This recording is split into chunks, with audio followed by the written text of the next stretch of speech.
நரிவேட்டை நம்ம இயக்குனர் சேரன் வந்து முதல் முறையாக மலையாளத்தில் நடிச்சிருக்காரு. டொவினோ தாமஸ் வேறு. டொவினோ தாமஸோடைய சமீபத்திய படம் ஒன்று ஐடென்டிட்டின்னு ஒரு படம் செம்ம ஹிட் ஆச்சு. த்ரிஷாவுக்கு அதான் ஃபஸ்ட்டு மலையாள படம். அந்த படமும் செம்ம ஹிட் ஆச்சு.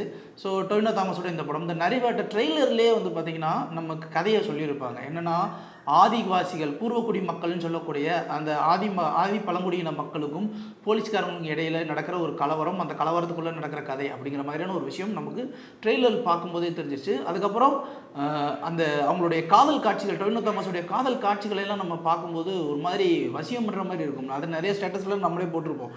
ஸோ அந்த அளவுக்கு இருக்குன்னும் போது இந்த படம் ஒரு ஈர்ப்பு கொடுத்துச்சு. ஸோ படத்தில் போய் உட்காரும்போது வழக்கமான ஒரு படம் மாதிரி தான் எங்களுக்கு ஆரம்பத்தில் தோணுச்சு. என்னென்னா லைக் இப்போ டொவினோ தாமஸ் வந்து ஒரு பெரிய அறிவாளி, ஜீனியஸு. ஆனால் அவங்க அப்பா வந்து ஒன்றுமெல்லாம் போயிட்டார். அவர் வந்து ஒரு காதலியை லவ் பண்ணுறாரு. அவர் பெரிய பணக்கார வீட்டு பொண்ணு, காதலிட்டு வந்து காசு வாங்குறாரு. பொறுப்பு இல்லாமல் வந்து ஊர் சுற்றுறாரு. ஆனாலும் வந்து பெரிய வேலைக்கு தான் போகணுன்னு ஆசைப்படுற ஒருத்தவர். வேறு வழி இல்லாமல் காதலி வந்து நீ வந்து ஏதாவது ஒரு வேலைக்கு போனால் தானே கல்யாணம் பண்ணுவேன், நீ அதுக்கு மேலே வெறும் தாலி கட்ட மாட்டானும் போது வேறு வழியே இல்லாமல் கான்ஸ்டபிள் வேலைக்கு போகிறாரு. ஆனால் அவருக்கு அதிலெல்லாம் இன்ட்ரெஸ்ட் இல்லை. அதை விட வந்து யூபிஎஸ்சி எக்ஸாம் எழுதி வேறு ஏதாவது ஒரு வேலைக்கு போகணுன்னு தான் ஆசை. ஆனால் வேறு வழி இல்லாமல் அங்கே போகிறாரு. போகும்போது தான் அவங்களுக்கு கடைசியில் வந்து வயநாடில் வந்து அந்த நில ஆக்கிரமிப்பில் அந்த இடத்துல ஒரு பிரச்சனை வருது. ஸோ இந்த பூர்வக்குடி மக்களுக்கு ஒரு பிரச்சனைன்னு வரும்போது இந்த இடத்துல வந்து பந்தோபஸ்துக்காக போலீஸ் ஸ்ட்ரைக்கிங் ஃபோர்ஸ் எல்லாமே போகிறாங்க. இதுக்கு வந்து இந்த ஆப்ரேஷனை ஹேண்டில் பண்ணுறவராக சேரன் வராரு. சேரன் தான் அது வந்து ஏசிபி. ஸோ அவர் வந்து எல்லாத்தையுமே இன்ஸ்ட்ரக்ஷன் கொடுத்துட்ருக்காரு. இப்போது இந்த கலவரம் உள்ள போது இது வருது. டொவினோ தாமஸ்க்கு வந்து பெருசாக ஒரு இன்ட்ரெஸ்ட்டு இல்லை. ஆனாலும் இன்ட்ரெஸ்ட் இல்லை அப்படின்போது அவர் கூட இருக்கிற பஷீர் அப்படிங்கிற அவர் வந்து ரொம்ப க்ளோஸாக பழகுறாரு. அவர் வேறு யாரும் இல்லை, நடிகர் சுராஜ் வெஞ்சரமோடு. இப்போ கூட ரீசெண்டாக இதில் நடித்தவர் தான், வீரதீர சூரன் படம் நடித்தவர் தான். ஸோ அவர் ஒரு நட்புங்கிறதுனால ஒரு இடத்துல வந்து மாவோயிஸ்ட் தீவிரவாதிகள் உள்ளே வந்ததுனால தான் இந்த அட்டாக் நடக்குது அப்படின்னு சொல்லிட்டு இவங்க இவ்வளோ யூனிஃபார்மாக பண்ணுறாங்கன்னா மாவோயிஸ்ட் தீவிரவாதிகள் இல்லாமல் பண்ண மாட்டேங்கிறாங்க அப்படின்னு நினச்சிட்டு இந்த டொவினோ தாமஸையும் சூரஜ் வெங்கரமோடையும் அந்த பேராமிலிட்ரி ஃபோர்ஸஸ் கூட சேர்ந்து காட்டுக்குள்ளே அனுப்பிச்சுட்றாங்க. காட்டுக்குள்ளே அனுப்பிச்சுடும் போது இந்த மாதிரி எதுவும் இருக்கா என்னன்னு செக் பண்ணும்போது எதுவுமே இல்லை அப்படின்னு சொல்லிட்டு டொவினோ தாமஸ் திருப்பி வந்துடுறாரு. ஆனால் சுராஜ் வெஞ்சரமோடு வரல. என்னாச்சு ஏதாச்சுன்னு சொல்லிட்டு அதுக்கப்புறம் டொவினோ தாமஸ் ஒரு கூட்டத்தோடு போய் செக் பண்ணி பார்க்கும்போது பார்த்தீங்கன்னா அவர் வந்து கொல்லப்பட்டிருக்காரு. இது மாவோயிஸ்ட்டுகள் தான் அப்படின்னு சொல்லி நினைக்கிறாங்க.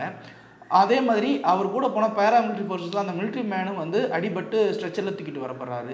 ஸோ இவருக்கு ஒரு சின்ன சந்தேகம் வருது, இதுக்கெல்லாம் காரணம் யார் அப்படின்னு சொல்லி தேடி எடுக்கும்போது தான் தெரிய வருது இதுக்கெல்லாம் சேரன் தான் இந்த பூர்வக்குடி மக்கள் எல்லாத்தையும் இது பண்ணுறதுக்கு நம்ம ஸ்டேட் கவர்மெண்ட்டே தப்பு பண்ணுது அப்படிங்கிற இடத்துல இவர் களத்தில் இறங்கி போராடி எப்படி அந்த மக்களுக்காக போராடுறாரா இல்லை இந்த போலீஸ்க்காக போராடுறாரா, இவருடைய பிரச்சனைகள் சரியாச்சா அப்படிங்கிறத சொல்கிறதா நரிவேட்டை படத்துடைய ஒட்டுமொத்த கதையுமே.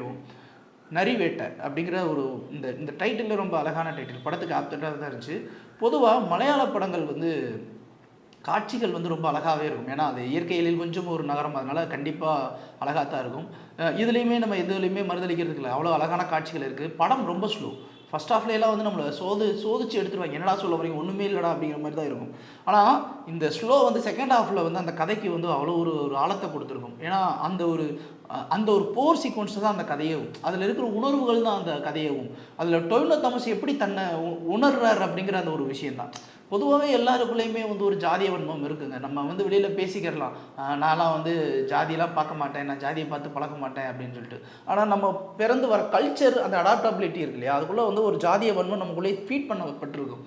அந்த ஃபீட் பண்ணப்பட்டிருக்க ஒரு விஷயம் வந்து நம்ம காமனாக உள்ளே வரும்போது தெரியாது. ஆனால் ஏதோ ஒரு இடத்துல நம்மளோட வலிமை குறைந்தவன் ஒருத்தர் இருக்கும்போது அவனை அட்டாக் பண்ணும்போது அந்த ஜாதிய வன்மம் நம்மளை உச்சத்தில் போய் எட்டி பார்க்க தெரியுங்களா, அந்த இடத்துல எவன் உடைக்கிறானோ அவன் தான் உண்மையிலே ஈக்குவாலிட்டியாக இருக்கிறவன் அப்படின்னு அர்த்தம். ஸோ இதை அந்த இடத்துல ஒரு உச்சத்தை கொண்டு போய் டொவினோ தாமஸ் எப்படி அதை வந்து பிரேக் பண்ணுறாரு, எப்படி எல்லாருக்கும் நல்லது பண்ணணும்னு நினைக்கிறாரு அப்படிங்கிற அந்த ஒரு விஷயத்தை இயக்குனர் அவ்வளோ அழகாக வந்து கையாண்டிருப்பார். அந்த உளவியல் ரீதியான ஒரு விஷயத்தை வந்து ரொம்ப பக்குவமாக ஹேண்டில் பண்ணியிருப்பார். அதில் ஒரு சின்ன குழந்தை ஒரு லுக்கு ஒன்று வரும், கிட்டத்தட்ட வந்து ஒரு நீக்ரோ லுக்கு தான் அந்த பொண்ணு. ஒரு ஆதிவாசி குழந்தை அவ்வளோ அழகாக இந்த மாதிரி எந்த ஒரு ஃபிலிம்லையும் காமிச்சிருக்க மாட்டாங்க, அவ்வளோ அழகாக காமிச்சிருப்பாங்க. சேரன் தமிழ் சினிமாவில் ஒரு பொக்கிஷம். அவர் நல்ல நல்ல படங்கள் எடுத்த ஒரு இயக்குனர். அதுக்கப்புறம் வந்து ஒரு படங்கள்லாம் நடித்தார், பெருசாகவும் இது பண்ணல. ஆனால் சேரனுக்கு இப்படி ஒரு ரோல் இதுவரைக்கும் தமிழ் சினிமா கூட கொடுக்கல, மலையாள சினிமா கொடுத்துருக்கு. உண்மையிலே அவர் நெடுஞ்சான் கிடையாது, கீழே விழுந்து கும்பிடலாம், அப்படி ஒரு ரோல். சேரன் மாதிரிக்கு இப்படி ஒரு கிரே சைடு இருக்குது, இந்த மாதிரி ஒரு லுக்கு பண்ணுவார் அப்படின்லாம் யாரும் எதிர்பார்த்துருக்க மாட்டாங்க. அப்படி ஒரு பெர்ஃபார்மன்ஸ் அதில் பண்ணியிருக்காரு. ஸோ ஓவரால் எங்களுக்கு வந்து அந்த படம் பார்க்கும்போது படம் அவ்வளோ ஸ்லோவாக இருந்தாலும் சரி, எனக்கு அது மூமெண்ட்டு ரொம்ப ஸ்லோவாக இருந்தாலும் சரி, இந்த கதை சொல்கிற அந்த அழுத்தத்துக்கு இந்த ஸ்லோனஸ் தேவைப்படுச்சு. இந்த படம் பார்க்கும்போது வெளியில் வரும்போது ஒரு மாதிரி ஒரு கனத்த உணர்வு இருக்குது மனசுக்குள்ளே. இந்த கனத்த உணர்வு வந்து எல்லா படத்துக்கும் வந்ததுன்னா உண்மையிலேயே எல்லா படங்களுமே நல்ல படங்களாக தான் இருக்கும். எங்களை பொறுத்த வரைக்கும் நரிவேட்ட படம் தமிழ்லையும் ரிலீஸ் ஆகிருக்கு. சேரனுடைய நடிப்புக்காகவும் பார்க்கலாம், இந்த படத்துடைய அழுத்தமான கதைக்காகவும் பார்க்கலாம். இது ஒரு 2003 நடக்கக்கூடிய ஒரு கதை தான். இந்த கதையில் நிறைய விஷயங்கள் இருக்குது. ஆனால் பொறுமையாக இந்த படத்தை பார்த்தீங்கன்னா, இந்த படம் சொல்கிற நம்ம பூர்வக்கூடிய நம்ம எந்த அளவுக்குள்ள இழந்துக்கிட்டு இருக்கோம், எவ்வளோ கஷ்டத்தை அனுபவிச்சுட்டு இருக்கோம் அப்படிங்கிற அந்த ஒரு விஷயத்தை வந்து இந்த படம் வந்து நமக்கு பாடம் புகட்டும். ஸோ நரிவேட்டை கண்டிப்பாக எல்லாரும் பார்க்கக்கூடிய ஒரு படம். லைக், ஷேர் அண்ட் சப்ஸ்கிரைப் பண்ணாதவங்க இப்பவே சப்ஸ்கிரைப் பண்ணிருங்க. எங்களோட அப்டேட்ஸ் உங்களுக்கு வரணும்னா பெல் பட்டனை பிரஸ் பண்ணுங்க.